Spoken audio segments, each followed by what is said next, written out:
Oh, it is so hot, Pete. Resting since about 6 o'clock this morning. And that's the way you want to do it. It's 9:30. Been resting 3.5 hours in a cooler. And that cooler is, feel how hot that is, Pete. Still. Oh yeah. That thing is going to be perfect. And we'll give you the full method here in just a few minutes. I hope it's not too hot to pick up. I didn't bring my hot food handling gloves, but I bet we can make out. I bet we can make do.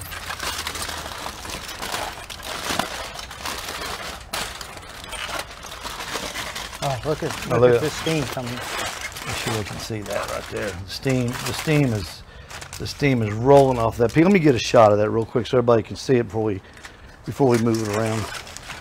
The steam is just rolling. It's just rolling off that brisket. Yeah, that's a good shot right there. Look how it's got a nice bark on it. Not too hard, not too soft, just about right. And look how small that thing goes. It shrinks up. You get about almost, I guess 60% of what you start with. Started with like, yeah, and this one was 13 pounds. Yeah. So by the time you trim it, let's see, Pete, I'm going to pick it up. If you will, be kind enough. Ooh, I say I'm going to pick it up. That thing's hot. If you be kind enough to slide that full out from underneath it. 1, 2, 3. Try not to drip too much. There you go. Perfect. Look at that. Look at that. Let me just fold that up, give it to me. I'll throw it in the trash can right over here. Thanks, sir. Hand me a paper towel. Right there. What I want to point out real quick on there, Steve, and I don't know if you can see it, is right here is when you showed them about cutting it for the grain, is where you cut it right here. Yeah, it's hard to tell, but you can tell that when we cut this, we're gonna cut it against the grain.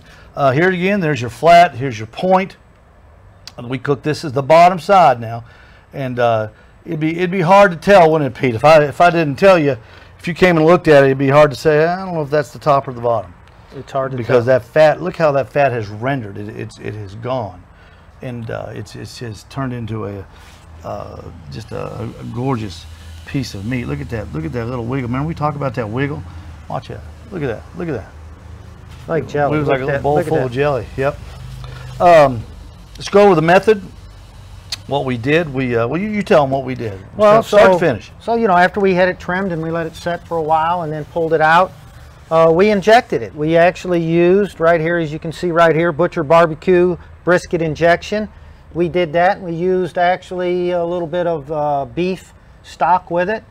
And so we injected it, and we then let it just set for 4 or 5 hours, you know, till it just sat there. And then after we did that, we use butter, which I like using the butter. We kind of hit it with butter as a binder. As a binder, yeah. And then you know, first of all, it was wet enough from the injection. It was. That you could have just used that, but I like to use spray butter. Yeah. So then after that, we hit it really good with this Butcher Barbecue Steak and Brisket Rub, which I love this stuff, by the way. Not just on brisket, hamburgers, steaks, everything. But you know, we've got other brands too. We've got Suckle Busters Salt, Pepper, Garlic. That is a great brisket rub. We've got Craig's Brisket Rub out of Texas. This one is Heath Ryle's Beef Rub, which is great on briskets. We've got Malcolm Reed's Texas Brisket Rub. That's my second favorite. That's got a lot of pepper in it. That gets if you want a little darker bark, if you want a little crustier bark, that Texas Brisket Rub is a good one. We've got Holy Cow Beef Rub, which is a great brisket rub. It makes them a beautiful color. Just a real pretty color if that's kind of what you're looking for. So you know, we of course got Butcher. We got oodles of brands of rubs and sauces here. Just best selection in town, I promise. We got a sales shelf now set up here in the new showroom, and if you're looking for a good selection of rubs, we're the place. Got it all. Got Absolutely. it all, Steve. No doubt. Now, we set the grill at. We actually set the grill at 230, Steve. We wanted to cook it slow since we were cooking it through the night. So set it at 230 and put it on there. And actually, about 2 hours into it, Steve, I opened it up just to check the temperature of it. It was moving along pretty good. And then I spritzed it a little while I had it open, a couple hours into it. It was all looking really good, so covered it back up. Decided that I'd wait till another about 2.5, 3 hours before I looked. Hang on, just say, hey, you're going to want to hang around. Hey, you're going to want to hang around. All right, just hang around. We got a customer in the store. We're gonna make his day here in just a little bit. Go ahead. So did it again, spritzed it, checked it. Temperature was moving great. Early this morning, about 3:55 this morning, temperature was at 165. And I got to tell you something. When I was checking temperatures, I noticed the way I had it in my Green Mountain grill. Obviously, the flat was cooking a little more. It was a little hotter than the point was, which is normal. So I actually, which is great about the Green Mountain grill, you can adjust the temps and move the heat where you want it. Was able to adjust it. Went back, adjusted the temp on it. I wrapped that bad boy at 165. Put it back in there. I bumped the temperature up to what, 285? To 285, right? And then just let it go. Well, guess what? 6 o'clock this morning. On the dot. On the dot. When I got to the house, it was 6 o'clock this morning. Hit it with the temperature all the way through. What was it when you hit it, Steve? 210. 210. Perfect. 210. I mean, the perfect temperature. So I tell you what, I can't wait. Let's cut this over in here, Jared. I'm gonna slice a few slices off. Right that here. looks good. That looks good, Pete. Look at that right there, Steve. Can you get a view of that, Steve? Right there. Look at how moist. Look at that nice smoke ring. Look at that. Look at that.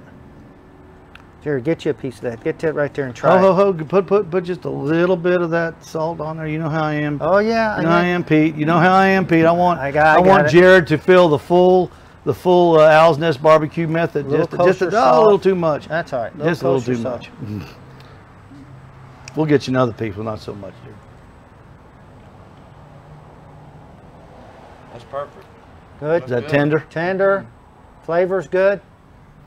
And everybody at home going, why are you salting that thing? I just a little bit of salt. That's my method. I like to salt it. Salt does taste good. It does. It's good. I'm telling you, salt on Not too much. That's the magic weapon. Pete, I can see that. I can see that. I wish. Look at that. Can you turn that brisket around, Pete, and so it'll face the camera when you're. How's that? A little more. Yeah, right there. Perfect. What about right there? Yeah, that's perfect. That's perfect. That's looking good. Just look at how. Just right on through there. Oh, look at that. Hang that over your finger, Pete. That thing is just going to drape. Look at that. Look at that. Just pull. Give it a little pull. Give it just. Oh, look at that tug. Look at that ribbon. That ribbon. That's the sign right there. That thing is just perfect. Look at that ribbon that comes through there. Look at that. Look at that. Oh, that's perfect. That is perfect. That is perfect. You like that, Jared? I'm gonna get one. That's my big fat hand. Hang on. Yeah. All right. Jared, get you Jared, another get you another piece. What all did you rub on there? So this was injected with some beef injection right here, brisket injection, and then the only rub that I put on it was the butcher barbecue steak and brisket.